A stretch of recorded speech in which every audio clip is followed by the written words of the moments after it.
નમસ્કાર. વાસ્તુશાસ્ત્રમાં છેલ્લા 5-7 વર્ષથી એક વસ્તુ ખાસ જોવામાં આવે છે કે અલગ અલગ સિમ્બોલિક ડ્રોઈંગને અલગ અલગ દિશામાં મૂકવામાં આવે છે અથવા સિમ્બોલિક ચિહ્નો મૂકવામાં આવે છે.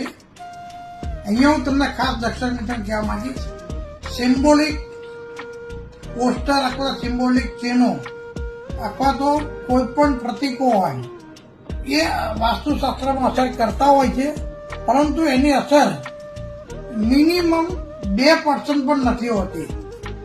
એની પર ધ્યાન આપ્યા કરતા બેઝિક જે વાસ્તુ ઓરિજિનલ છે, ઓરિજિનલ વાસ્તુશાસ્ત્રના સિદ્ધાંતો પર ધ્યાન આપો, જે ઇન્ફ્રાસ્ટ્રક્ચર કે સ્ટ્રક્ચર બનાવવામાં મદદ કરતા હોય છે અને લાંબા સમય સુધી રિઝલ્ટ આપતા હોય છે.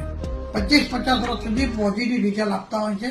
સિમ્બોલિક તમારી માનસિક રીતે શાંતિ આપશે, પણ પરિણામલક્ષી નહીં બને. એ ખાસ નોંધું. નમસ્કાર.